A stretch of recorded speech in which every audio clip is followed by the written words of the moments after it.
The brass casing hit the concrete floor with a hollow ping, echoing through the empty shooting range like a funeral bell.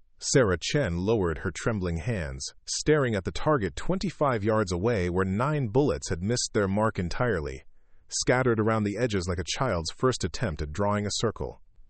The 10th shot hadn't even made it to the paper. The fluorescent lights buzzed overhead, casting harsh shadows across the concrete walls of the Riverside County Sheriff's Department training facility. Before we jump back in, tell us where you're tuning in from, and if this story touches you, make sure you're subscribed. Because tomorrow, I've saved something extra special for you. Sarah stood alone in Lane 7, her service weapon still smoking in her hands, watching as Sergeant Mike Torres walked down the range to retrieve her target. His footsteps echoed like a countdown to her professional execution. She had been a deputy for 3 years, and in all that time she had never once qualified on the mandatory quarterly firearms test. Not once. Her accuracy scores were so consistently poor that they had become something of a legend among her colleagues.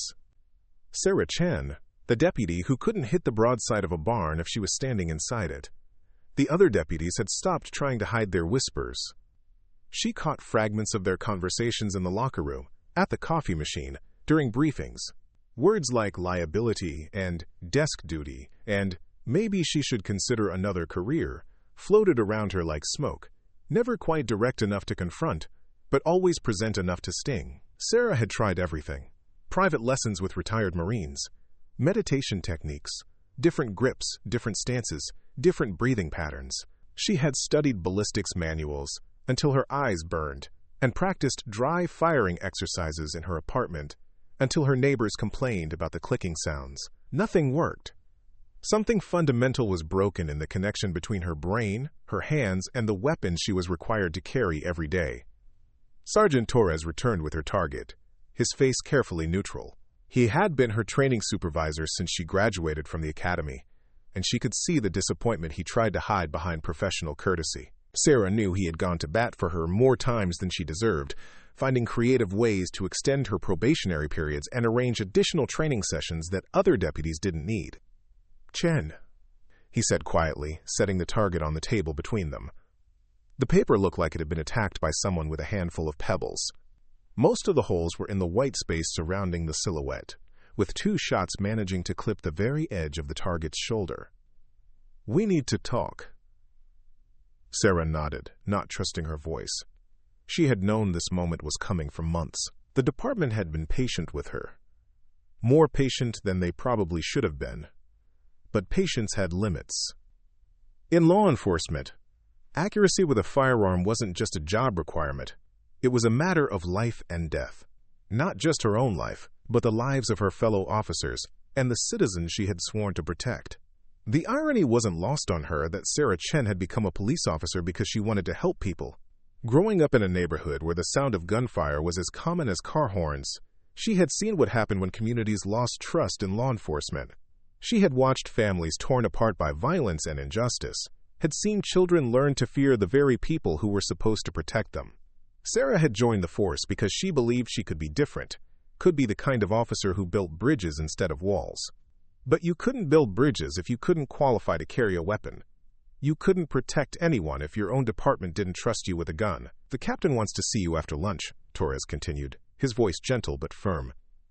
"I think you know what this is about." Sarah holstered her weapon with hands that had finally stopped shaking. The weight of the gun on her hip felt foreign and wrong, like carrying someone else's shoes. She had worn this same holster every day for 3 years, but it had never felt comfortable, never felt like it belonged to her. "How long do I have?" she asked. "Officially, the department policy says you have 1 more chance to qualify. You can retake the test in 2 weeks. Torres paused, choosing his words carefully. "Unofficially? I think Captain Martinez is running out of ways to justify keeping you on patrol duty. 2 weeks. 14 days to somehow overcome 3 years of consistent failure. 14 days to learn how to do something that other officers mastered in their first month of training." Sarah felt a familiar knot forming in her stomach, the same sensation she had experienced before every quarterly test, every training session, every moment when she was forced to confront her inadequacy with a weapon. As she walked back toward the main building, Sarah caught sight of her reflection in the glass doors. She looked tired, defeated, smaller somehow than she had 3 years ago, when she first pinned on her badge. The confident young woman who had graduated near the top of her academy class in everything except marksmanship had been gradually worn down by months of failure and whispered doubts. The academy had been the proudest moment of her life. Sarah had excelled in criminal law, community policing, conflict resolution, and emergency medical response.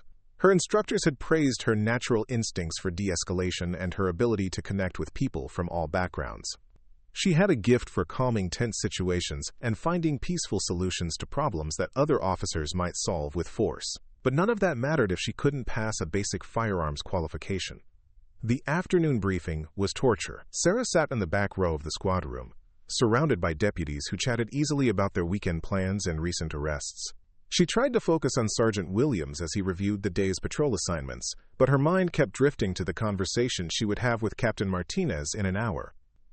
"Chen, you're riding solo today," Williams announced, checking his clipboard. "District 4, routine patrol." A few of the other deputies exchanged glances.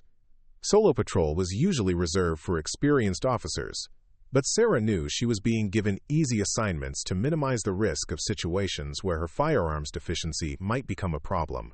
She was essentially being treated like a security guard in a police uniform, handling minor traffic stops and noise complaints, while the real police work was handled by officers who could actually shoot straight.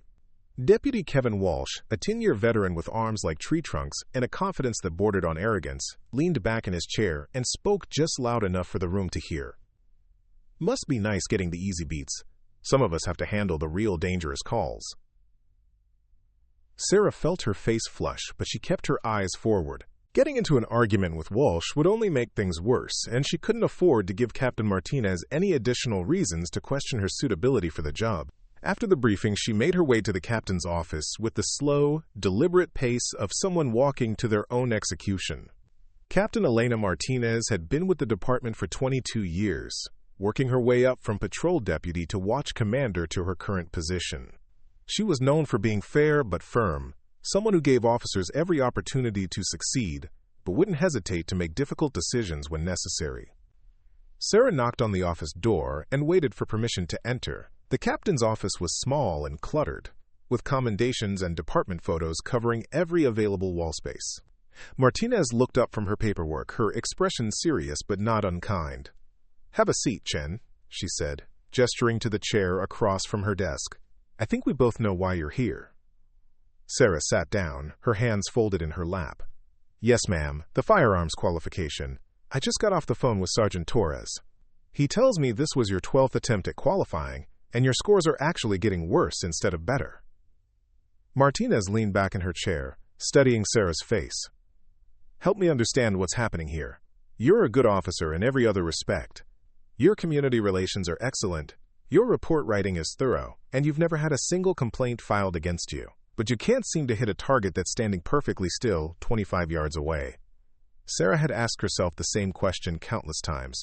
She had consulted sports psychologists, taken extra training courses, even visited a doctor to check if there was some kind of physical problem affecting her coordination. Every expert had given her the same advice about breathing, stance, and follow-through, but none of it made any difference when she stepped up to the firing line. "I don't know, Captain," she said quietly. "I've tried everything I can think of. Maybe I'm just not cut out for this job." Martinez picked up a folder from her desk and opened it. Sarah recognized her own personnel file, thick with training records, performance evaluations, and incident reports.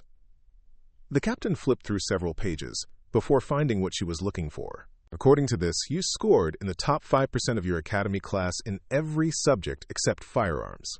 Your instructors noted that you have exceptional judgment under pressure and a natural ability to diffuse tense situations without resorting to force." Martinez looked up from the file. "Last month, you talked down a domestic violence suspect who was threatening his wife with a knife. No shots fired, no one injured, suspect taken into custody peacefully. The month before that, you successfully negotiated with a teenage shoplifter who was having a mental health crisis, preventing what could have been a tragic situation." Sarah remembered both incidents clearly. In those moments when real lives were at stake, she had felt completely confident and in control. The training had kicked in automatically, and she had known exactly what to say and do to resolve the situation safely. It was only when she was standing on a shooting range with a paper target that her abilities seemed to abandon her. "The problem is," Martinez continued, "the state requires every sworn officer to qualify with their service weapon 4 times a year. It's not optional, and there are no exceptions. I've already extended your probationary period twice, and the department can't justify keeping an officer who can't meet basic certification requirements." Sarah nodded, understanding the impossible position her captain was in. "What are my options?" "You have one final opportunity to qualify. I'm scheduling you for a retest in 2 weeks. If you pass, we can move forward and hopefully put this behind us. If you don't..." Martinez paused, her expression sympathetic but firm. "I'll have to recommend your termination from the department." The words hit Sarah like a physical blow. Termination. The end of a career she had worked toward her entire adult life. The end of her dream of being the kind of police officer her community needed. She thought about her parents, who had been so proud when she graduated from the academy, and about the kids in her old neighborhood who looked up to her as proof that they could overcome their circumstances. "I understand," she said, though her voice sounded strange and distant to her own ears. "Chen, I want you to succeed. The department needs officers like you, officers who can solve problems without creating new ones. But I also have a responsibility to ensure that every deputy can handle themselves in a dangerous situation." Martinez closed the file and leaned forward. "Use these 2 weeks wisely. Take advantage of any training resources you need. If there's anything the department can do to help you succeed, just ask." Sarah stood up, feeling like she was moving through water. "Thank you, Captain. I won't let you down." As she left the office, Sarah wondered if she was making a promise she couldn't keep. 2 weeks to overcome 3 years of failure. 2 weeks to learn how to do something that seemed to come naturally to everyone else. 2 weeks to save a career that might already be beyond saving. The rest of her shift passed in a blur of routine calls and paperwork. Sarah responded to a noise complaint from an elderly woman whose neighbors were playing music too loudly, mediated a dispute between 2 business owners over a parking space, and took a report from a teenager whose bicycle had been stolen from the school rack. Normal everyday police work that required patience, empathy, and good communication skills. The kind of work she was actually good at. But every time she felt the weight of her service weapon on her hip, she was reminded of her fundamental inadequacy. Every time she saw another officer adjust their holster or practice their draw, she felt like an imposter pretending to be something she wasn't. That evening, Sarah drove home to her small apartment on the east side of town, the same neighborhood where she had grown up. The streets were familiar, lined with modest houses and small businesses that had been there for decades. This was the community she had wanted to serve, the place where she understood the challenges and knew the people. Her apartment was on the 2nd floor of a converted duplex, a 1-bedroom space that she had furnished with items from thrift stores and hand-me-downs from family. The walls were covered with photos from the police academy, her graduation ceremony, and various community events where she had volunteered over the years. Looking at those pictures now, Sarah felt a deep sense of loss for the optimistic young woman who had believed she could overcome any obstacle through hard work and determination. She heated up a frozen dinner and sat at her small kitchen table, staring out the window at the street below. Children were playing in the front yard of the house across the street, their laughter carrying through the evening air. Their mother, Maria Gonzalez, was sitting on the front porch watching them play. Sarah had known the family for years and had helped Maria navigate the legal system when her ex-husband was arrested for domestic violence. Seeing Maria reminded Sarah of all the people she had been able to help during her 3 years as a deputy. The elderly man she had driven to the hospital when he was having chest pains. The runaway teenager she had convinced to call her parents and return home safely. The small business owner she had helped after his shop was burglarized, not just taking the report, but connecting him with resources for better security systems. These were the moments that had made her job worthwhile, the reasons she had wanted to become a police officer in the first place. But none of that would matter if she couldn't pass a simple marksmanship test. Sarah pulled out her laptop and began researching firearms training programs in the area. She found advertisements for tactical shooting schools, private instructors, and specialized programs for law enforcement officers. Most of them promised dramatic improvement in accuracy and confidence, using phrases like, quote, "guaranteed results," and "transform your shooting skills." She had tried similar programs before, spending money she couldn't afford on lessons that ultimately didn't help. But with only 2 weeks left, she was willing to try anything. Sarah made a list of potential instructors and training facilities, planning to spend her days off visiting each one to find someone who might be able to help where others had failed. As she prepared for bed, Sarah caught sight of herself in the bathroom mirror. The woman looking back at her seemed older and more tired than her 26 years should suggest. The enthusiasm and determination that had carried her through the police academy had been gradually worn away by months of failure and self-doubt. She thought about her parents, immigrants who had worked multiple jobs to provide for their family and had always emphasized the importance of education and public service. They had been so proud when she was accepted into the police academy, telling their friends and neighbors about their daughter who was going to be a police officer. Sarah couldn't imagine having to tell them that she had been fired for not being able to shoot a gun. The next morning, Sarah called in sick and began her desperate search for a solution. Her first stop was the Precision Shooting Academy, a facility that advertised itself as the premier training center for law enforcement and military personnel. The building was modern and impressive, with multiple indoor ranges and state-of-the-art equipment. The instructor who met with her was a former Marine sergeant named Robert Miller, a man in his 50s with gray hair and the kind of intense stare that seemed to see right through her. Sarah explained her situation, emphasizing that she had less than 2 weeks to achieve a passing score on her qualification test. 2 weeks isn't much time, Miller said, leading her to one of the ranges. But I've worked with officers who had similar problems. Sometimes it's just a matter of finding the right approach. For the next 2 hours, Miller put Sarah through a series of drills designed to identify and correct her shooting problems. He analyzed her stance, her grip, her breathing, and her trigger control, making minor adjustments and offering encouragement. But when they moved to live fire exercises, the results were depressingly familiar. Sarah's shots scattered around the target with no discernible pattern, some missing the paper entirely. "I don't understand it," Miller said, reviewing her target with obvious frustration. "Your form is textbook perfect. You're doing everything right, technically, but something is preventing you from translating that into accuracy." Sarah left the academy feeling more discouraged than ever. If an expert instructor couldn't identify the problem, what hope did she have of fixing it on her own? Her second stop was a smaller facility called Thompson's Training Center, run by a retired police sergeant who specialized in helping officers who were struggling with their firearms qualifications. The sergeant, a friendly woman named Linda Thompson, took a different approach, focusing on mental preparation and stress management rather than technical instruction.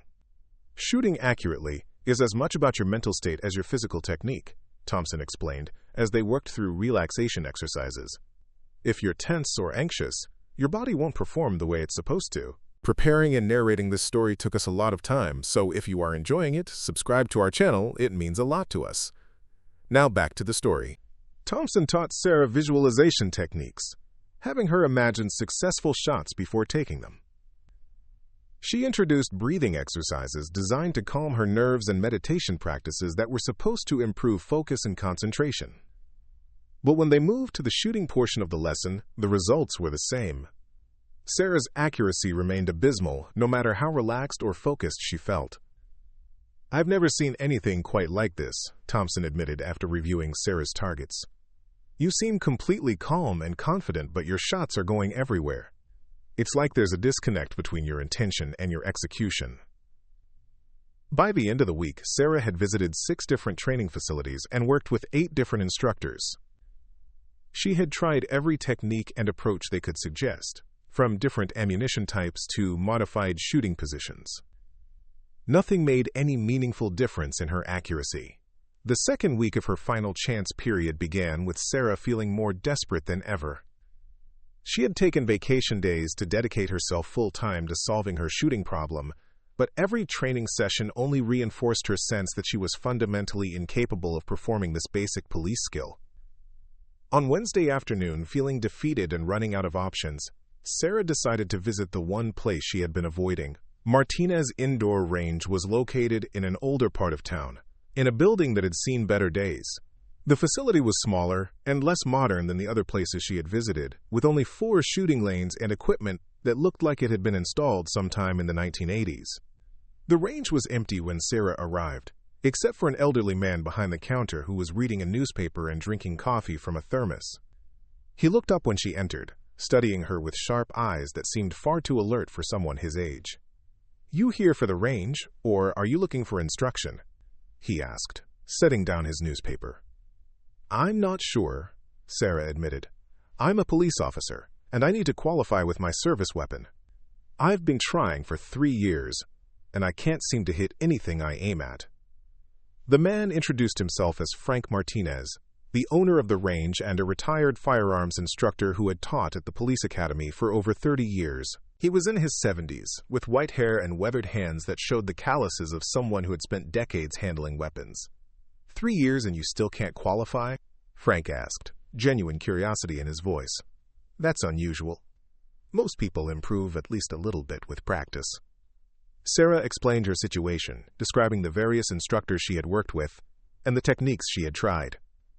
Frank listened without interruption, occasionally nodding or asking clarifying questions about her training history. "Sounds like you've worked with some good people," he said when she finished. "Bob Miller is one of the best technical instructors in the state, and Linda Thompson has helped a lot of officers overcome mental barriers. If they couldn't help you, then your problem is probably something different." "What do you mean?" Frank stood up from behind the counter, moving with the careful precision of someone who had learned to conserve energy.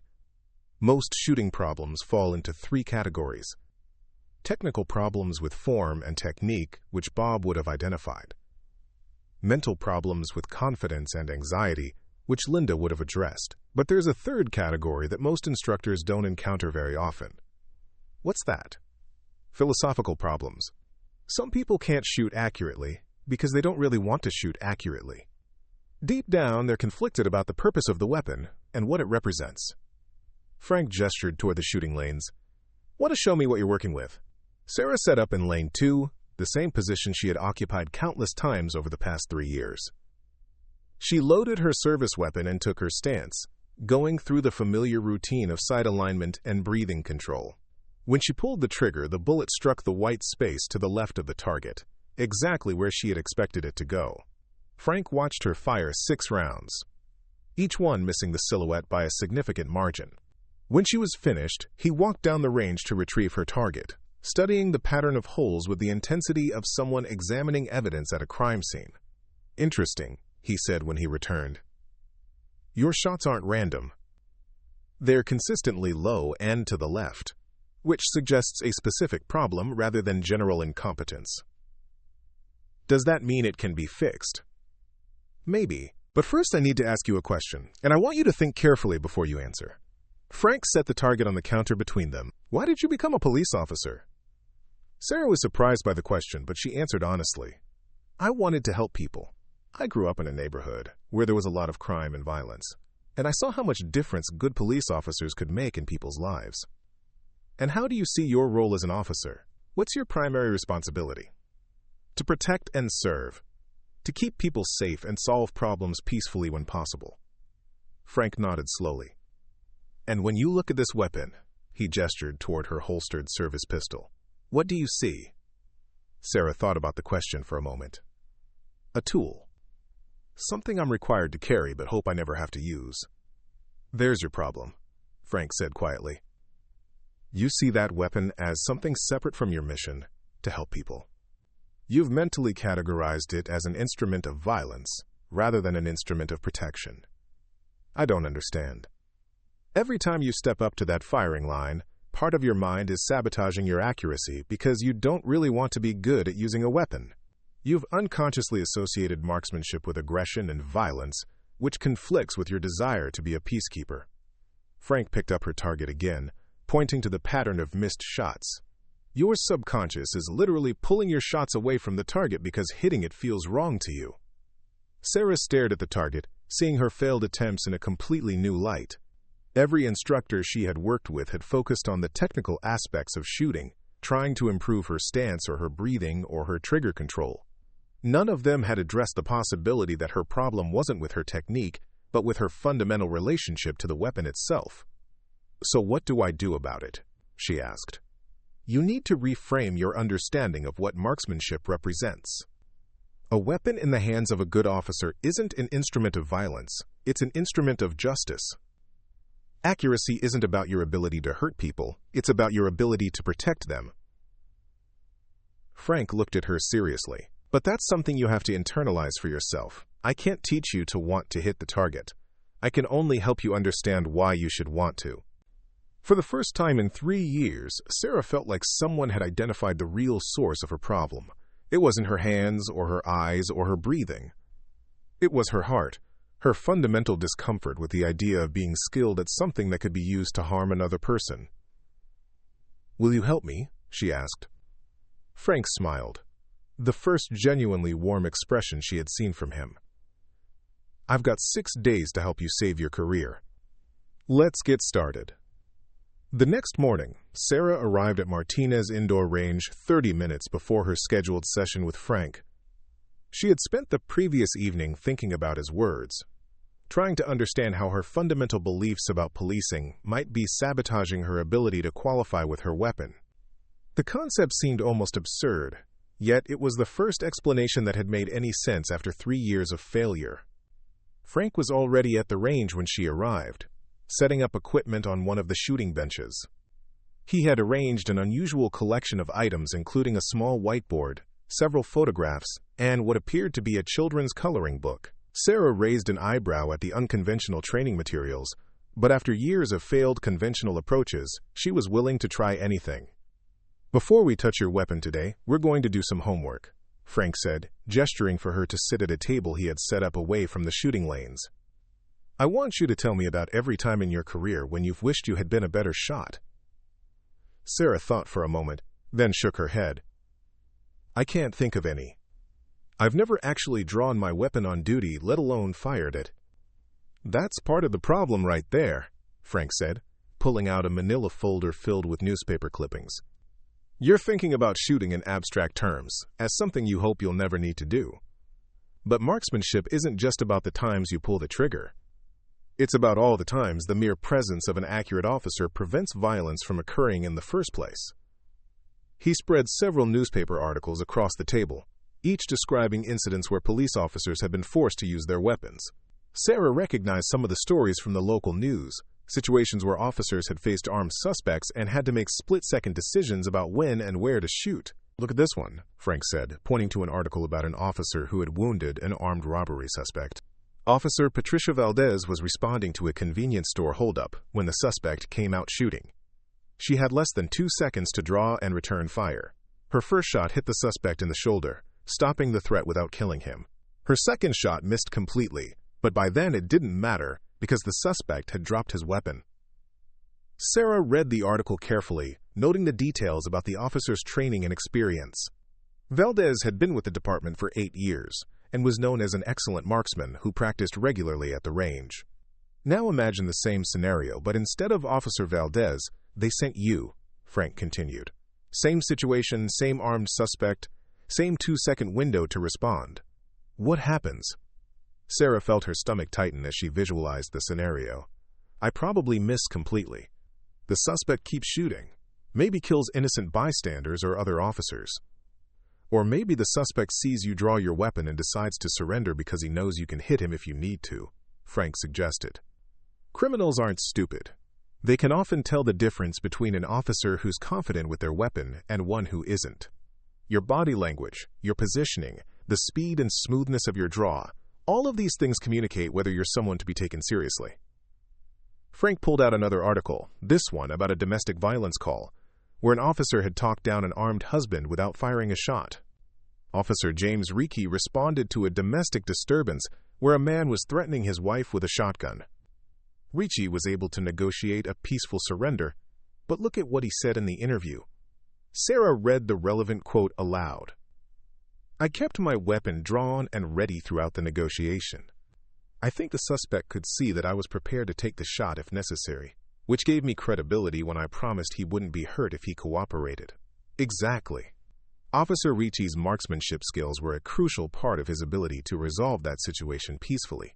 His accuracy didn't prevent violence by shooting someone, it prevented violence by making the threat credible enough that shooting wasn't necessary.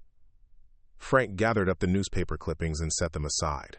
"Now I want you to think about your own experiences. Have there been situations where you wished you had more credibility, more authority, more presence? Sarah thought back through her 3 years of patrol duty, remembering dozens of encounters where she had felt ineffective or dismissed. The domestic violence call where the suspect had laughed when she told him to calm down.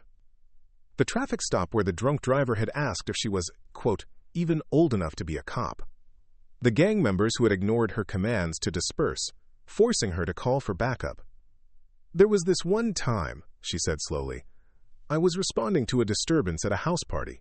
A bunch of college kids were drinking underage, and when I arrived, they were being belligerent and refusing to cooperate. I kept asking them to lower the music and send the underage kids home, but they were basically ignoring me. What happened? Eventually, Deputy Walsh showed up as backup, and suddenly everyone was very cooperative. The party broke up within 5 minutes of his arrival. Sarah paused, remembering the frustration she had felt that night. I always assumed it was because he's bigger and more intimidating than I am. Size might have been part of it, but I guarantee you there was something else going on, Frank said. Walsh has been with the department for 10 years, right? He's probably been in dozens of situations where he's had to draw his weapon, maybe even fired it in the line of duty. That kind of experience creates a presence that people can sense, even when the weapon stays holstered. Frank stood up and walked to the whiteboard he had set up, picking up a marker. Let me ask you this. When you're on patrol and you encounter someone who might be dangerous, what's going through your mind? I'm thinking about how to de-escalate the situation, how to keep everyone safe, how to resolve things peacefully. Those are all good things to think about. But what aren't you thinking about? Sarah considered the question. I guess I'm not thinking about what happens if de-escalation doesn't work. I'm not really preparing for the possibility that I might need to use force. Frank wrote de-escalation on the whiteboard, then drew an arrow pointing to another phrase, force readiness. Below that, he wrote, both necessary for effective policing. Here's what I think is happening, he said, turning back to face her. You've become so focused on being a peaceful, community-oriented officer that you've neglected the warrior aspect of police work. You see these two sides as contradictory, but they're actually complementary. The best negotiators are often the ones who are most prepared to fight if negotiation fails. Frank pulled out the coloring book he had brought, opening it to a page that showed a cartoon police officer helping a lost child. This is how you see yourself, right? The helpful officer who solves problems with kindness and communication. Sarah nodded, recognizing the idealistic image. Now look at this. Frank flipped to another page, showing a police officer in tactical gear, weapon drawn, pursuing a criminal. This is the image you've been running away from. You see this as the opposite of what you want to be. Because it is the opposite. I didn't become a cop to shoot people. But you did become a cop to protect people, and sometimes protection requires the credible threat of force. Frank set down the coloring book and looked at her seriously. The officer helping the lost child and the officer pursuing the criminal aren't different people. They're the same person with different tools for different situations. Frank walked over to a gun safe in the corner of the range and retrieved a small pistol, holding it carefully with the barrel pointed toward the floor. What do you see when you look at this weapon? A tool for hurting people. Look again. Think about Officer Ricci talking down that domestic violence suspect. Think about all the times your presence alone has prevented situations from escalating. Think about the confidence you could have if you knew that when you gave someone a command, you had the ability to back it up if necessary. Sarah stared at the weapon, trying to see it through Frank's perspective. It was difficult to overcome 3 years of mental conditioning, but she could begin to understand what he was talking about. Every effective police officer she knew carried themselves with a certain quiet confidence, an understanding that they were prepared for whatever situation they might encounter. I want to try an exercise, Frank said, setting the pistol aside and pulling out a large photograph. This is a picture of a playground during recess. I want you to imagine that you're working a school security detail and you see a man approaching the playground with a gun. Sarah looked at the photograph, seeing dozens of children playing on swings and slides, completely unaware of any potential danger. The scenario Frank was describing was every parent's nightmare and every police officer's worst-case situation. The man is walking toward the children, and you're the only officer on scene. Backup is at least 5 minutes away.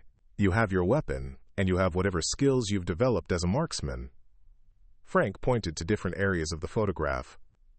Those children are depending on your ability to stop a threat accurately and immediately. There's no time for negotiation, no opportunity for de-escalation. You have one chance to protect 30 innocent lives. Sarah felt her heart rate increase as she visualized the scenario. The abstract concept of marksmanship suddenly became very concrete and personal.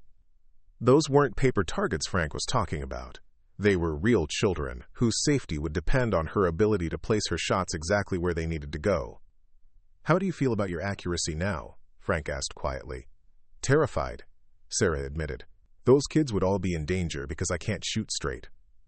Now imagine the same scenario, but this time you're confident in your marksmanship skills. You know that if you need to take that shot, you can place it exactly where it needs to go to stop the threat, without endangering anyone else. Frank pointed to the photograph again. "How does that change your approach to the situation?" Sarah thought about it carefully. "I guess I'd be more willing to take action quickly, instead of hoping someone else would handle it. I'd be more focused on positioning myself for the best shot, instead of looking for ways to avoid shooting altogether." Exactly. Your marksmanship skills don't just affect what happens when you pull the trigger. They affect every decision you make leading up to that moment. Frank put the photograph away and picked up his marker again. "Let me show you something else." On the whiteboard, he drew a simple diagram showing two scenarios.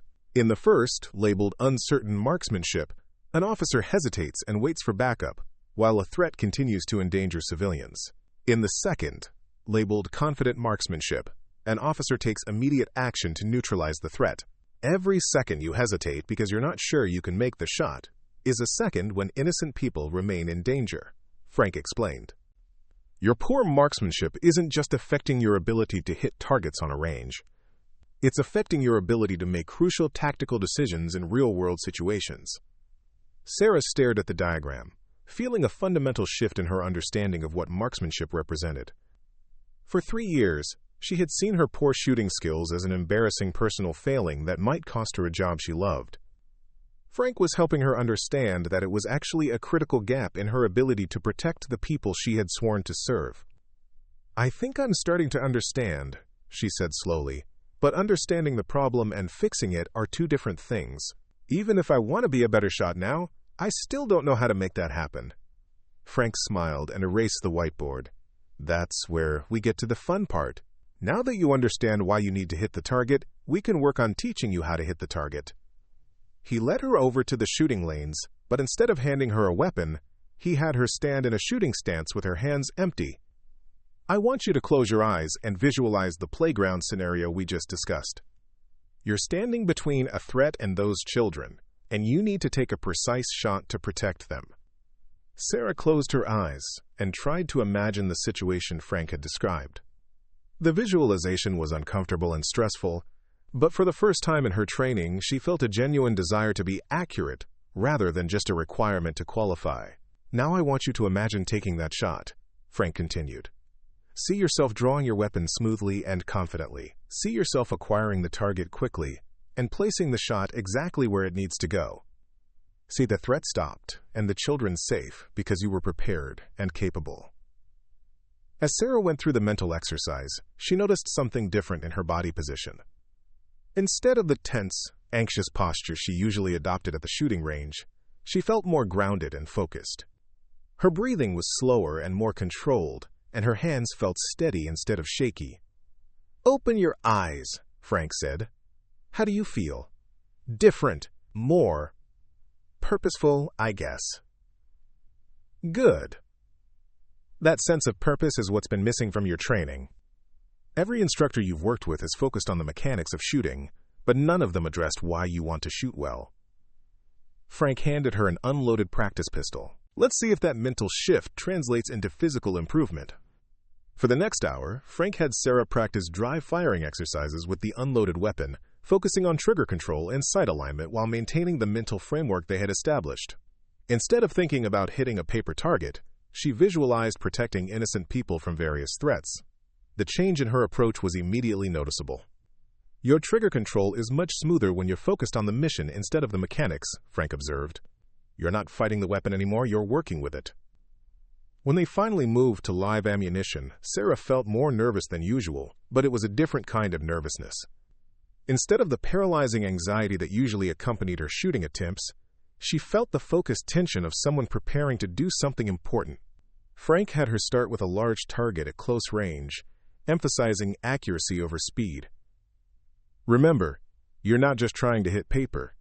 You're developing the skills that might someday save innocent lives. Sarah loaded her service weapon and took her stance, going through the mental preparation Frank had taught her.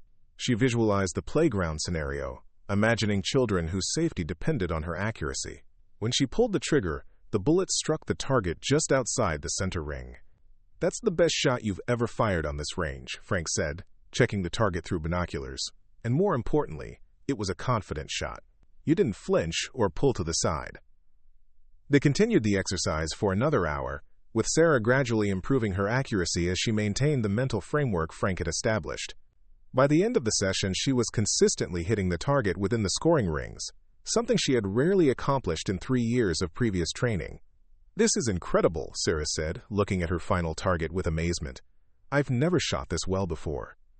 "The skills were always there," Frank replied. "You just needed to give yourself permission to use them. When you stopped seeing the weapon as something evil and started seeing it as a tool for protecting people, your body stopped sabotaging your accuracy." As they cleaned up the range, Sarah felt a mixture of excitement and frustration. She was thrilled by her improved performance, but also angry at herself for taking so long to understand the mental barriers that had been holding her back. "Don't be too hard on yourself," Frank said, noticing her expression. "Most officers never have to confront these philosophical issues because they don't have the same internal conflict you do. Your empathy and desire to help people are strengths, not weaknesses. You just needed to learn how to integrate them with the tactical requirements of police work." "Will I be able to maintain this improvement?" Sarah asked. "What if I go back to my old mental patterns when I'm under pressure?" "That's what the next few days are for," Frank said. "We're going to practice until this new mindset becomes automatic. By the time you take your qualification test, thinking about marksmanship as a protective tool will be as natural as thinking about communication as a de-escalation tool." Over the following 3 days, Sarah returned to Martinez Indoor Range for intensive training sessions with Frank. Each day began with mental preparation exercises, where she visualized scenarios where accurate shooting would be necessary to protect innocent people. Frank introduced increasingly complex scenarios, from active shooter situations to hostage rescues, helping Sarah understand the full range of circumstances where marksmanship skills might be critical. "The key is to make the connection between your accuracy and your mission automatic," Frank explained during their third session. "When you step up to the firing line, you shouldn't be thinking about hitting a target for its own sake. You should be thinking about developing the skills that make you a more effective protector." They also worked on the technical aspects of her shooting, but always within the context of real-world applications. Instead of practicing basic marksmanship drills, they simulated scenarios where Sarah might need to shoot around cover, engage multiple targets, or make precise shots in low-light conditions. "Police marksmanship isn't just about hitting a bullseye on a sunny day at the range," Frank pointed out. "You need to be able to perform under stress, in bad weather, when you're tired or scared or adrenaline is coursing through your system." Frank introduced stress inoculation exercises, having Sarah perform physical activities before shooting to simulate the elevated heart rate and motor skill degradation she might experience in a real emergency. He had her run in place, do jumping jacks, and even solve math problems while shooting to teach her how to maintain accuracy under pressure. "This is much harder than the qualification test," Sarah gasped, after completing a drill that required her to sprint 50 yards, then immediately engage a target at 25 yards. "That's the point. If you can shoot accurately when you're exhausted and stressed, shooting accurately when you're calm and rested becomes easy." Frank checked her target, noting that even under stress, her shots were staying within the scoring rings. "Your muscle memory is developing. The new mental framework is becoming automatic." During their fourth session, Frank introduced Sarah to a concept he called tactical empathy. Instead of seeing marksmanship and community policing as separate skills, he helped her understand how they could work together to make her more effective in both areas. When you're talking to someone who might be dangerous, Part of your mind should always be assessing tactical considerations, he explained. Where would you position yourself if you needed to draw your weapon? What's behind your potential target if you needed to shoot? How quickly could you transition from conversation to combat if necessary? Frank set up a scenario where Sarah had to conduct a simulated traffic stop while maintaining awareness of potential threats and tactical considerations. Remember, you're not looking for an excuse to use force. You're just making sure you're prepared to use it effectively if it becomes necessary. As Sarah went through the exercise, she found that her awareness of tactical considerations actually made her feel more confident and relaxed during the interaction. Knowing that she was prepared for the worst-case scenario allowed her to focus more effectively on preventing that scenario from occurring. This is amazing, she said after completing the drill. I feel like I have more options available, not fewer. Exactly. When you're confident in your ability to handle a violent encounter, you're paradoxically less likely to have to handle one. Predators can sense weakness and uncertainty. When you eliminate those vulnerabilities, you become a less attractive target. Frank gestured toward the target she had just engaged. Your marksmanship skills are like insurance. You hope you never need them, but having them gives you the confidence to take reasonable risks in service of your mission. On the Friday before her qualification test, Sarah completed her final training session with Frank. Her improvement over the week had been dramatic and consistent. She was now shooting well within qualification standards and maintaining her accuracy even under simulated stress conditions. I think you're ready, Frank said, reviewing her final target of the day. But more importantly, I think you believe you're ready. That confidence is going to be crucial during the actual test. Sarah looked at the target in her hands, seeing shot groups that would have been unimaginable just a week earlier. But more than the technical improvement, she felt a fundamental change in her relationship with her service weapon. Instead of seeing it as a foreign object that she was required to carry, she now understood it as an integral part of her ability to serve and protect. I don't know how to thank you, she said to Frank. You didn't just teach me how to shoot better. You helped me understand what kind of police officer I want to be. You were always that kind of officer, Frank replied. You just needed to give yourself permission to embrace all aspects of the job, not just the ones that felt comfortable. As Sarah prepared to leave the range, Frank handed her a small card with a phone number written on it. This is my personal number. If you ever have doubts about your shooting or need to talk through tactical situations, call me. Good officers are too valuable to lose to preventable problems. That weekend, Sarah spent her time reviewing everything Frank had taught her, both the technical skills and the philosophical framework. She practiced the visualization exercises he had shown her, imagining scenarios where her marksmanship skills would be necessary to protect innocent people. By Sunday evening, she felt more prepared for her qualification test than she had ever felt before.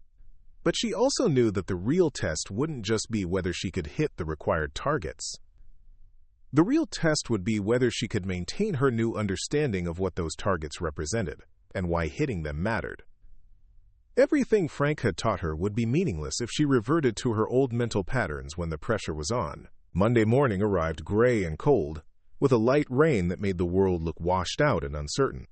Sarah arrived at the department range an hour before her scheduled qualification time, wanting to mentally prepare herself for what could be the most important shooting test of her career. Sergeant Torres was already at the range, setting up targets and checking equipment. He looked up when Sarah arrived, his expression carefully neutral but supportive. "How are you feeling, Chen?" he asked. "Different," Sarah replied honestly. "I think I finally understand what I've been doing wrong." Torres nodded, though she could see the skepticism in his eyes. He had watched her fail this test 11 times before, and while he clearly wanted her to succeed, his expectations were understandably limited. "Captain Martinez will be observing today," he said. "Department policy for final qualification attempts. But try not to let that add to the pressure." Sarah felt her stomach tighten slightly at the news, but then she remembered Frank's teachings about using pressure as motivation rather than distraction. The captain's presence would serve as a reminder of what was at stake, not just for Sarah's career, but for the people she was meant to protect. Other officers began arriving for their regular qualification sessions, and Sarah could feel their eyes on her as she prepared her equipment. She knew that word had spread about this being her final chance, and she could sense the mixture of sympathy and morbid curiosity from her colleagues.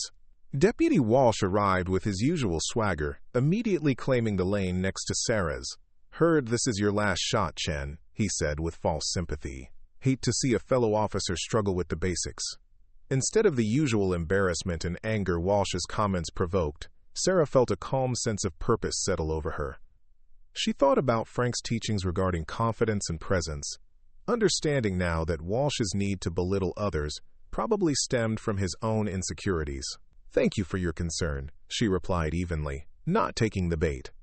Walsh seemed surprised by her composure, clearly expecting the defensive reaction he usually provoked. He shrugged and began setting up his own equipment, but Sarah noticed that he kept glancing in her direction with confused interest.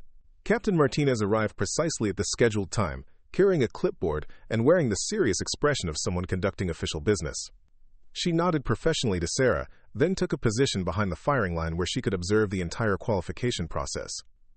"Ready when you are, Chen," Sergeant Torres announced. Sarah stepped up to the firing line, loaded her weapon, and took her stance. But instead of the familiar anxiety and self-doubt that usually accompanied this moment, she felt the focused calm that Frank had helped her develop.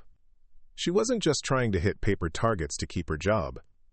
She was developing and demonstrating the skills that would allow her to protect innocent people when they needed her most. The first string of fire was at 7 yards, 6 rounds slow fire for accuracy. Sarah went through her mental preparation, visualizing the playground scenario Frank had used to help her understand the purpose of marksmanship. She imagined children whose safety depended on her ability to place her shots precisely where they needed to go. When she fired her first round, the bullet struck the target just inside the 9 ring. It wasn't a perfect shot, but it was better than anything she had achieved in her previous 11 attempts. She continued through the string, maintaining her focus on the protective mission rather than the mechanics of shooting. "First string complete," Torres announced after checking her target through binoculars. "All shots in the scoring rings." Sarah heard a murmur of surprise from the other officers on the line. In 3 years of qualification attempts, she had never completed an entire string without missing the target completely.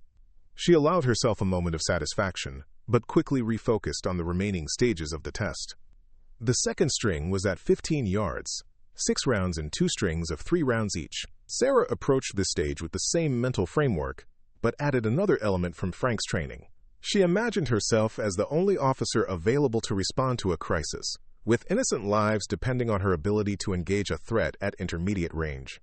Her shots grouped tightly in the center of the target, with 5 hitting the 9 ring and 1 just touching the edge of the 10 ring. It was the kind of accuracy she had only dreamed of achieving during her years of failed attempts. "Excellent shooting, Chen," Torres said, and Sarah could hear genuine amazement in his voice. The final string was at 25 yards, 12 rounds fired in 4 strings of 3 rounds each. This was traditionally where Sarah's performance fell apart completely, as the increased distance exposed every flaw in her technique and mental approach. But as she prepared for this stage, she felt more confident than anxious. Frank had prepared her for this moment with extensive practice at varying distances, always emphasizing that the fundamentals remained the same regardless of range. She visualized the hostage rescue scenarios they had practiced, where precision at distance was crucial for avoiding collateral damage. Her first 3 shots at 25 yards formed a tight group in the center of the target. The next 3 were equally precise, and by the time she completed the final string, Sarah had achieved something that had seemed impossible just a week earlier. She had not only passed the qualification standard, she had exceeded it significantly. "Outstanding performance," Captain Martinez said, approaching Sarah as she cleared her weapon. "That was some of the best shooting I've seen from any officer in recent memory." Sarah felt a wave of relief and accomplishment wash over her, but more importantly, she felt a sense of completion. She had finally integrated all aspects of her police training into a coherent whole, understanding how marksmanship supported, rather than contradicted, her mission to help and protect people. As the other officers congratulated her and expressed amazement at her dramatic improvement, Sarah thought about Frank Martinez and the week of training that had changed everything. She had learned that being a complete police officer required embracing both the guardian and warrior aspects of the profession, understanding that true compassion sometimes required the credible threat of force. The transformation was complete, But Sarah understood that this was just the beginning of a new phase in her career. She was no longer the officer who hoped she would never have to use her weapon. She was now the officer who was prepared to use it effectively if the protection of innocent people required it. But that confidence would soon be tested in ways she could never have imagined. 3 weeks after her successful qualification, Sarah found herself approaching situations with a confidence she had never possessed before. The psychological transformation Frank had facilitated extended far beyond her marksmanship abilities, affecting every aspect of her police work. Her posture was straighter, her voice carried more authority, and suspects seemed to take her more seriously during encounters. The change was most noticeable during a routine traffic stop on a Tuesday evening. Sarah had pulled over a sedan for running a red light, but as she approached the driver's window, she noticed signs that suggested this was anything but routine. The driver's hands were shaking, he was sweating despite the cool weather, and he kept glancing nervously at the glove compartment. In the past, Sarah would have felt uncertain about how to handle the situation, probably calling for backup immediately and hoping a more experienced officer would take charge. But now, with her newfound understanding of tactical preparedness, she felt calm and focused. She positioned herself at an angle that gave her good visibility of the driver's hands, while keeping her own weapon accessible if needed. "Good evening, sir. I pulled you over for running the red light back at 5th and Main," she said, her voice steady and authoritative. "I'm going to need to see your license and registration." The driver's nervousness increased visibly when he heard the confidence in her tone. Instead of the uncertain rookie he might have been expecting, he was dealing with an officer who clearly knew what she was doing. His eyes darted between Sarah's face and her weapon, and she could see him making calculations about his options. "I don't have my license with me," he stammered, still avoiding eye contact. Sarah's enhanced tactical awareness immediately identified this as a red flag. The combination of nervous behavior, evasiveness, and repeated glances at the glove compartment suggested that this stop was about to become something more serious than a traffic violation. "What's your name, sir?" she asked, subtly adjusting her position to improve her tactical advantage while maintaining a professional demeanor. John Smith," the driver replied, which was obviously a lie given his hesitation and the way he pronounced the generic name. Sarah called in the vehicle's license plate number, requesting a records check while keeping her attention focused on the driver. The response came back quickly from dispatch, information that made her pulse quicken, with a mixture of adrenaline and focused determination. "Vehicle reported stolen out of Phoenix 3 days ago," the dispatcher announced. "Registered owner is Maria Santos, 42-year-old female. The man behind the wheel was clearly not Maria Santos." Sarah now knew she was dealing with at least one felony, and possibly more depending on what else this individual had been involved in. Her training with Frank had prepared her for exactly this type of escalating situation where tactical readiness could mean the difference between a successful arrest and a dangerous confrontation. "Sir, I need you to turn off the engine and place both hands on the steering wheel where I can see them," Sarah commanded, her voice carrying the unmistakable authority of someone prepared to back up their words with action if necessary. The driver's eyes widened as he realized his deception had been discovered. For a moment he seemed to be weighing his options, looking at Sarah and trying to assess whether she was someone he could intimidate or overpower. What he saw was an officer who stood with quiet confidence, her hand resting casually near her weapon in a way that suggested she knew exactly how to use it. "Look, officer, there's been a misunderstanding," he began, but Sarah cut him off. "Hands on the wheel. Now." The firmness in her voice left no room for argument, and the driver complied immediately. Sarah could see the moment when he decided that attempting to flee or fight would be more dangerous than cooperating. Her presence and bearing had communicated that she was not someone to be taken lightly. "I'm calling for backup, and then we're going to sort this out properly," Sarah announced, keying her radio while keeping her eyes on the suspect. "But right now, you're going to stay exactly where you are, with your hands visible." When backup arrived 5 minutes later, Deputy Walsh emerged from his patrol car with his usual swagger, clearly expecting to take charge of the situation. But as he approached, he could see that Sarah had everything under control. The suspect was compliant, the scene was secure, and the stolen vehicle recovery was proceeding smoothly. "Nice work, Chen," Walsh said, and for the first time in their working relationship, there was genuine respect in his voice rather than condescension. "Looks like you've got things handled here." The arrest proceeded without incident, and during the subsequent search of the vehicle, they discovered evidence linking the suspect to several other car thefts in the region. What had started as a simple traffic stop had turned into the resolution of a multi-jurisdictional crime spree, all because Sarah had approached the situation with the tactical awareness and confidence that Frank had helped her develop. "How did you know something was off about that guy?" Walsh asked as they completed their paperwork. "Body language, nervousness, inconsistencies in his story," Sarah replied. "But mostly I think my presence convinced him that trying to run or fight wasn't worth the risk."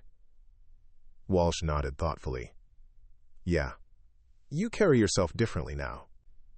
More like a cop who's seen some action." That assessment stuck with Sarah as she finished her shift and headed home. She had indeed become a different kind of officer, one who was prepared for the full spectrum of police work, rather than hoping she would only encounter the peaceful aspects of the job. The transformation went beyond just marksmanship skills to encompass a complete integration of all her training and abilities. The real test of her new capabilities came 2 weeks later, during what started as a routine welfare check. An elderly neighbor had called the police after not seeing Mrs. Catherine Wilkins for several days. The 78-year-old woman lived alone in a modest house on Elm Street, and her neighbor was concerned that she might have fallen or become ill. Sarah arrived at the address on a Thursday afternoon, noting that mail was piling up in the mailbox and newspapers were scattered on the front porch. The house looked quiet and undisturbed, with curtains drawn and no signs of activity. She knocked firmly on the front door, calling out her identification and the reason for her visit. "Mrs. Wilkins, this is Deputy Chen with the Sheriff's Department. Your neighbor asked us to check on you. Are you all right?" There was no response from inside the house, but Sarah thought she heard a faint sound that might have been someone moving around. She knocked again, louder this time, and called out once more. This time, she definitely heard something from inside, a shuffling sound followed by what might have been a weak voice. Sarah tried the front door and found it unlocked, which was unusual for the neighborhood, but not necessarily alarming for an elderly person who might have grown up in a time when people didn't worry about home security. She pushed the door open slightly and called out again. "Mrs. Wilkins, I'm coming inside to check on you. If you can hear me, please respond."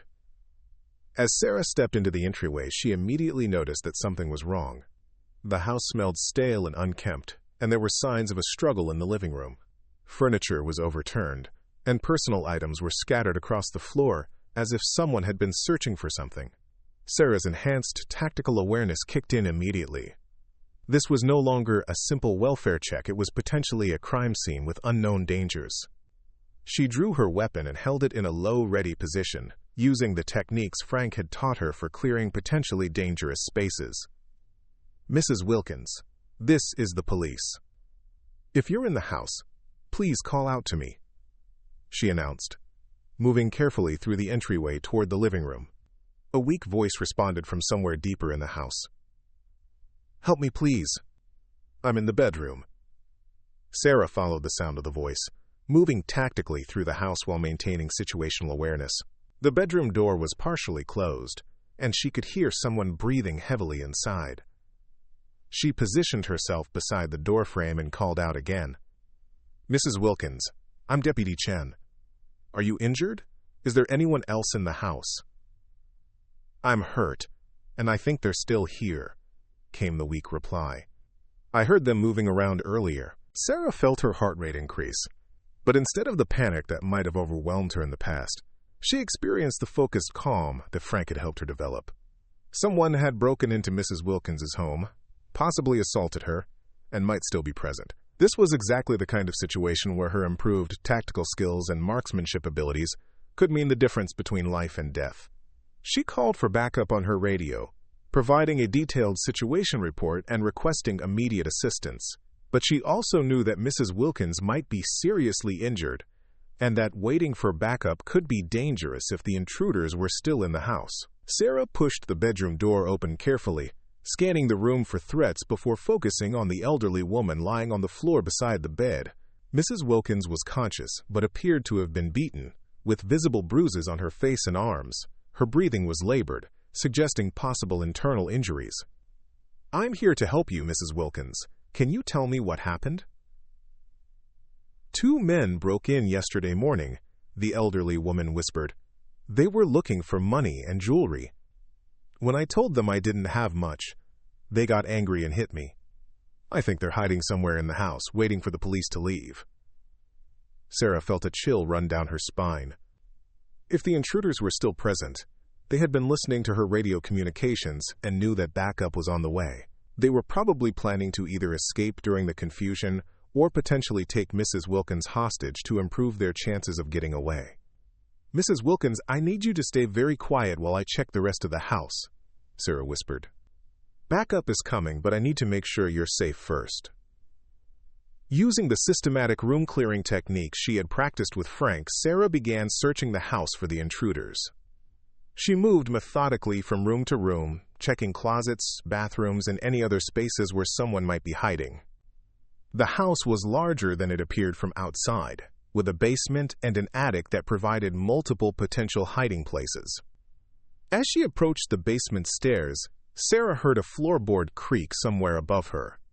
The sound came from the direction of the kitchen, suggesting that someone was moving around on the main floor while she was investigating the lower level. Her enhanced situational awareness and tactical training immediately identified this as a potential trap. If the intruders knew the layout of the house better than she did, they might be trying to position themselves between her and the exit, cutting off her escape route while she was isolated in the basement. Sarah quickly reassessed her approach, deciding to return to the main floor and maintain better tactical positioning. As she climbed back up the basement stairs, Sarah heard voices coming from the kitchen. 2 male voices speaking in urgent whispers, clearly discussing their situation and options. She could make out fragments of their conversation, enough to understand that they were indeed planning to use Mrs. Wilkins as a hostage if necessary. "The cop's alone right now, but she called for backup," one voice said. "We need to get out of here before more police arrive." "What about the old lady? She's seen our faces," the second voice replied. "Maybe we should just eliminate the witness." Sarah felt a surge of protective anger at the casual way they discussed harming Mrs. Wilkins, but she channeled that emotion into focused determination rather than reckless action. This was exactly the kind of situation Frank had prepared her for, where her marksmanship skills and tactical training would be necessary to protect an innocent person from immediate harm. She positioned herself in the hallway, where she could observe the kitchen entrance while maintaining cover behind a wall. The intruders would have to come through a narrow doorway to reach either the bedroom where Mrs. Wilkins was located or the front door where they might expect backup to arrive. "This is Deputy Chen," she announced in a voice that carried absolute authority. "I know you're in the kitchen. The house is surrounded, and you have no way out. Your best option is to surrender peacefully." The house was not actually surrounded, and backup was still several minutes away, but Sarah knew that creating uncertainty about the tactical situation might convince the intruders to make a mistake or give up without a fight. "We've got a hostage," one of them called back. "You try anything, and the old lady dies." "Mrs. Wilkins is safe in another part of the house," Sarah replied, which was technically true since she had left the elderly woman in the bedroom. "You have no leverage here. Come out with your hands visible, and no one gets hurt." There was a long pause, followed by whispered discussion that Sarah couldn't quite make out. She used the time to improve her position, finding a spot where she had a clear line of sight to the kitchen doorway while remaining behind cover. If the intruders decided to fight their way out, she would be ready to engage them accurately and effectively. The first man appeared in the doorway holding a pistol, scanning the hallway for her location. Sarah had positioned herself well, maintaining visual contact while remaining concealed behind the corner of the wall. The intruder was exposed and vulnerable, exactly the kind of tactical advantage Frank had taught her to create and exploit. "Drop your weapon," Sarah commanded, her service pistol trained on the suspect's center mass. "You're outnumbered and outgunned. This is your last chance to surrender." The man's eyes widened when he realized that Sarah had him at a severe disadvantage. He was standing in an open doorway with nowhere to take cover, while she was protected behind a corner with a clear shot at him. His training and experience, such as they were, told him that he was in an impossible position. For a moment, Sarah thought he might surrender peacefully, but then his partner appeared behind him, also armed, and the tactical situation became more complex. 2 armed suspects in a confined space, with an injured elderly woman nearby and backup still minutes away.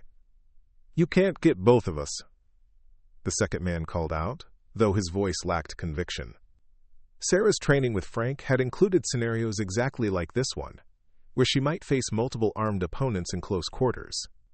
The key was to maintain tactical superiority through positioning and psychological pressure, rather than trying to outgun multiple opponents simultaneously. "I don't need to get both of you," Sarah replied calmly. "I just need to get the first one who makes a threatening move. The question is, which one of you wants to be first?" The psychological warfare was working. Both men could see that Sarah was prepared and confident, positioned advantageously, and ready to take accurate shots if necessary. They were clearly not professional criminals, probably just opportunistic thieves who had chosen the wrong house to burglarize. The sound of approaching sirens made the decision for them. Backup was arriving, which meant their window of opportunity for escape was closing rapidly. The first suspect slowly lowered his weapon, and the second man quickly followed suit. "We're coming out," the first man announced. "Don't shoot. Weapons on the floor. Hands behind your heads. Move slowly," Sarah commanded, maintaining her sight picture on both suspects as they complied with her instructions. By the time Deputy Walsh and 2 other officers arrived on scene, Sarah had both suspects secured and was providing first aid to Mrs. Wilkins. The elderly woman had suffered a concussion and several broken ribs, but her injuries were not life-threatening, thanks to Sarah's quick response and tactical handling of the situation. "How did you manage to take down 2 armed suspects by yourself?" Captain Martinez asked during the debriefing later that evening. "Tactical positioning, psychological pressure, and the confidence that comes from knowing I could hit what I aimed at if shooting became necessary," Sarah replied. "The suspects could see that I was prepared to use my weapon effectively, which convinced them that resistance wasn't worth the risk." Captain Martinez nodded approvingly. "Excellent police work, Deputy Chen. You've shown remarkable improvement in your tactical capabilities over the past few weeks." The incident at Mrs. Wilkins's house marked a turning point in Sarah's career and reputation within the department.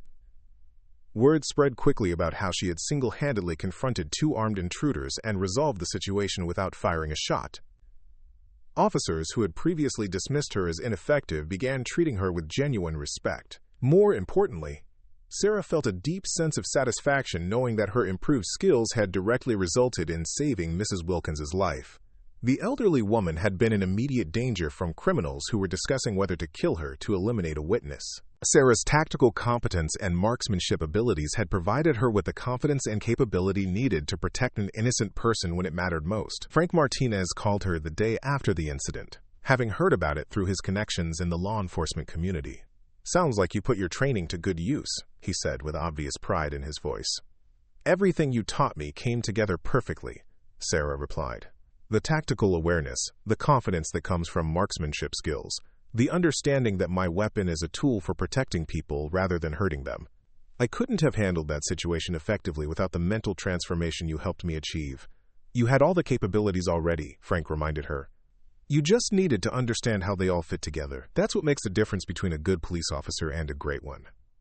The success of the Mrs. Wilkins case led to Sarah being assigned to more challenging duties, including serving on the department's tactical response team for high-risk situations. Her combination of marksmanship skills and de-escalation abilities made her particularly valuable for scenarios involving armed suspects who might be convinced to surrender peacefully. 3 months after her successful qualification test, Sarah found herself facing her most challenging situation yet. A domestic violence call had escalated into a barricaded subject situation, with a man holding his estranged wife hostage in their former home while threatening to kill both her and himself. The man, identified as Robert Turner, had a history of domestic violence and had recently been served with a restraining order that prohibited him from contacting his wife. According to neighbors, he had forced his way into the house that morning while his wife was preparing to leave for work, and they had been hearing shouting and crying from inside for several hours. Sarah arrived as part of a tactical team that included hostage negotiators, snipers, and assault specialists. Her role was to provide support for the negotiation process while maintaining the capability to take precise shots if the situation deteriorated and the hostage's life was in immediate danger. The house was a single-story ranch-style home with large windows that provided good visibility into the living room where Turner was holding his wife. Sarah positioned herself with a clear line of sight to the interior, using a scoped rifle that would allow her to engage targets at distance with maximum accuracy. Through the window, she could see Turner pacing back and forth while holding a pistol to his wife's head. The woman, later identified as Jennifer Turner, was sitting on a couch with her hands bound, clearly terrified but trying to remain calm to avoid provoking her husband further. "Turner, this is Sergeant Williams with the Sheriff's Department," the negotiator announced through a megaphone. "We want to help you resolve this situation peacefully. No one needs to get hurt here." "Stay back, or I'll kill her," Turner shouted from inside the house. "This is between me and Jennifer. Everyone else needs to leave us alone." Sarah adjusted her scope, getting a clear view of Turner's position relative to his wife. If he made any move to harm Jennifer, Sarah would have approximately 2 seconds to take a shot that would stop the threat without endangering the hostage. It was exactly the kind of precision shooting that Frank had prepared her for, where accuracy under pressure could mean the difference between saving a life and losing one. The negotiation continued for over an hour, with Turner becoming increasingly agitated and unpredictable. Sarah maintained her position, tracking his movements through her scope, while listening to the ongoing dialogue between Turner and the negotiator. "Robert, let's talk about what you really want here," Sergeant Williams said, his voice calm and professional. "You say this is about your relationship with Jennifer, but holding her against her will isn't going to fix your problems." "She was going to leave me," Turner replied, his voice breaking with emotion. 12 years together, and she was just going to walk away like it meant nothing. Through her scope, Sarah could see that Turner was crying, his emotional state making him even more dangerous and unpredictable. His grip on the pistol kept shifting, sometimes pressed against his wife's head, sometimes pointed at the windows where he knew law enforcement officers were positioned. "I understand you're hurting, Robert," Williams continued. "Ending a long relationship is painful for everyone involved, but hurting Jennifer isn't going to take away your pain, it's just going to create more problems for both of you." "Problems?" Turner laughed bitterly. "My life is already over. She filed for divorce, got a restraining order, turned everyone against me. What else do I have to lose?" The desperation in Turner's voice was clearly escalating, and Sarah could see through her scope that his behavior was becoming more erratic. He was now pointing the gun alternately at his wife, at the windows, and at his own head, cycling through different threats as his emotional state deteriorated. "Target is becoming increasingly unstable," Sarah reported quietly into her radio. "Recommend expediting resolution attempts." "Copy that, Chen," came the response from the tactical commander. "Maintain ready position." The situation reached a crisis point when Turner suddenly grabbed his wife by the hair and pressed the gun firmly against her temple. "I'm done talking," he shouted toward the windows. "Either everyone leaves right now, or Jennifer and I are both going to die." Sarah saw Jennifer's eyes widen with terror as she realized her husband had reached the point where he was prepared to follow through on his threats. Through her scope, Sarah had a clear view of Turner's head and upper torso, but taking the shot would require extraordinary precision to avoid hitting Jennifer, who was positioned directly in front of him. "I have a clear shot, but it's extremely high risk due to hostage position," Sarah reported. "Negative on the shot and less imminent threat to hostage life," the tactical commander responded. Through her scope, Sarah watched as Turner's finger moved to the trigger of his pistol. Jennifer closed her eyes, apparently believing that her life was about to end. In that moment, all of Frank's training crystallized into perfect clarity for Sarah. This was exactly why she needed to be an expert marksman. Not to hurt people, but to protect innocent lives when no other option existed. Turner had moved beyond the reach of negotiation and was about to commit murder, followed by suicide. Jennifer Turner was going to die unless someone with the skills and confidence to take an extremely difficult shot was willing to act. "Imminent threat to hostage," Sarah reported, her voice steady despite the enormous pressure of the moment. Taking the shot.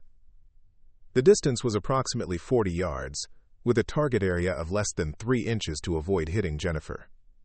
Turner was moving slightly, which meant Sarah had to time her shot perfectly to catch him in a moment of stillness. Wind conditions were minimal, but the psychological pressure was immense. Sarah controlled her breathing, using the techniques Frank had taught her for managing stress during precision shooting. She visualized the shot, seeing the bullet's path and its impact on the target. Most importantly, she focused on the mission that the shot represented: protecting an innocent woman whose life depended on Sarah's ability to perform under the most challenging conditions imaginable. When Turner's movement paused for a split second, Sarah took the shot. The .308 caliber bullet struck Turner in the center of his forehead, killing him instantly and causing him to collapse backward away from his wife. Jennifer was unharmed, though she was understandably traumatized by the experience. "Target down, hostage secure," Sarah reported, though her hands were beginning to shake now that the immediate crisis had passed.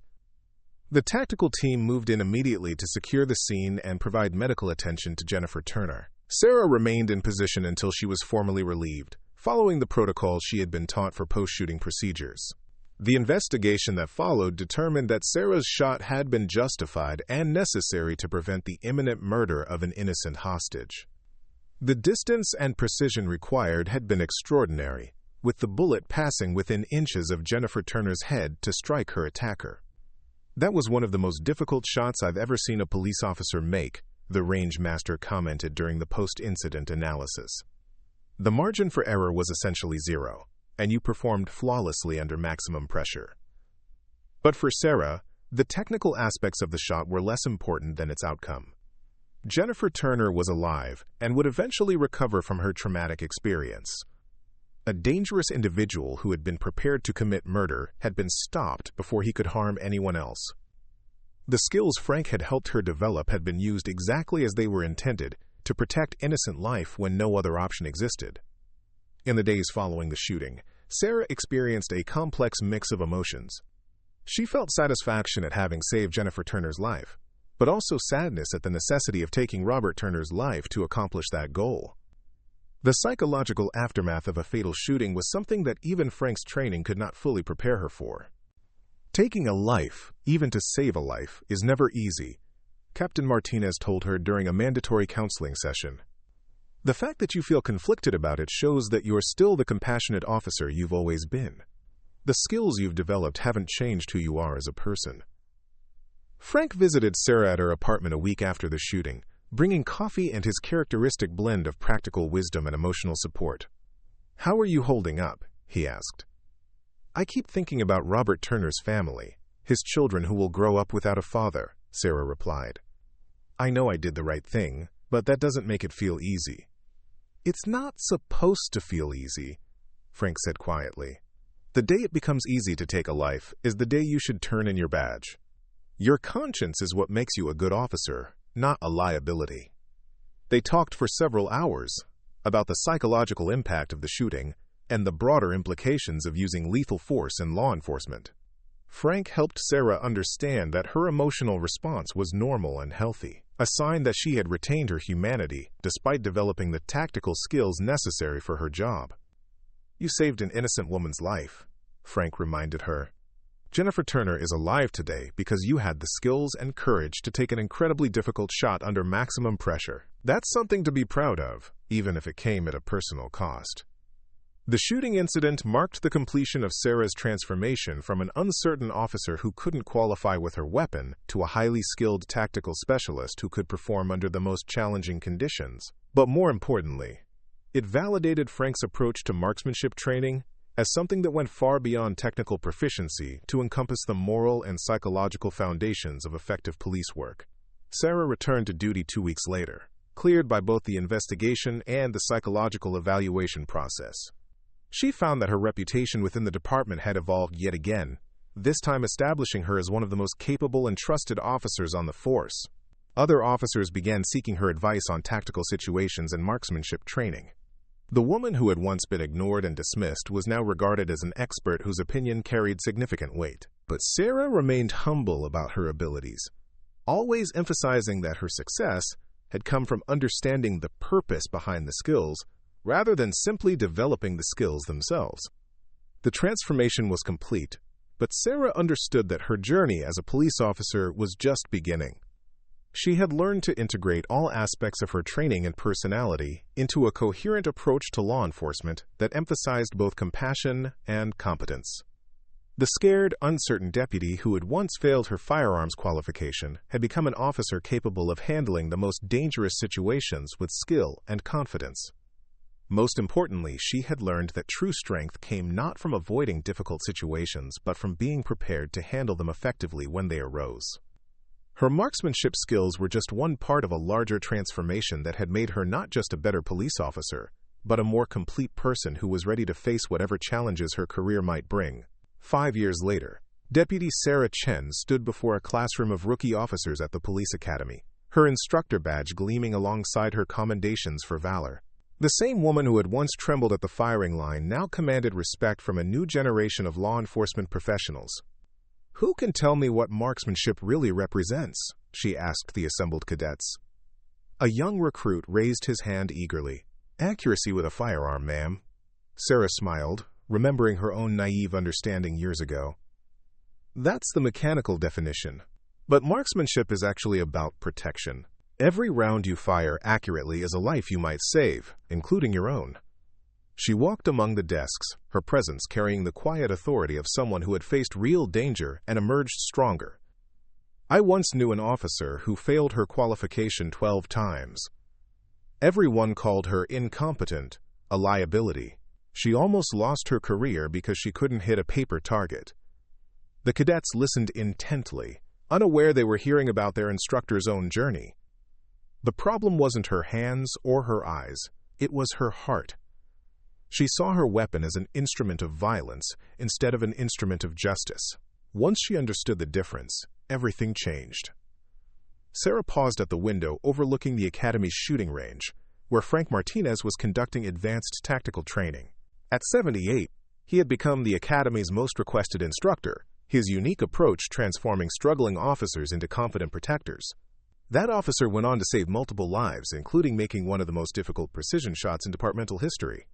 She learned that true strength isn't about avoiding difficult situations, but being prepared to handle them when lives depend on your competence. One cadet raised her hand tentatively. "What if we're afraid we're not good enough?" Sarah's expression softened with understanding. "Fear is natural. The goal isn't to eliminate fear, but to act courageously despite it. When you understand that your skills serve something greater than yourself, you'll find strength you never knew you possessed." As the class ended, Sarah reflected on her remarkable transformation. From the invisible data analyst who couldn't hit a target to the decorated officer who now trained others, her journey had proven that redemption was always possible for those willing to confront their limitations. Jennifer Turner, the woman whose life Sarah had saved 5 years ago, now volunteered at the academy, sharing her story with new recruits about the importance of officer preparedness. Their friendship had become a powerful reminder of why excellence in law enforcement truly mattered. Frank Martinez joined Sarah after the class, his weathered face showing quiet pride. Another group of future protectors heading out into the world. "Thanks to your wisdom," Sarah replied. "You didn't just teach me to shoot. You taught me to understand why accuracy matters." Frank chuckled. "You taught yourself. I just helped you see what was already there." As they watched the new cadets practicing on the range, Sarah felt a deep sense of purpose. She had transformed her greatest weakness into her greatest strength, and now she was passing that gift forward to others who would protect and serve their communities. The scared deputy, who once failed target practice, had become the officer who made history with a single shot that saved a life. Her legacy would live on in every student she trained, every life they would protect, and every family that would remain whole because of their competence and courage. Up next, you've got 2 more standout stories right on your screen. If this one hit the mark, you won't want to pass these up. Just click and check them out.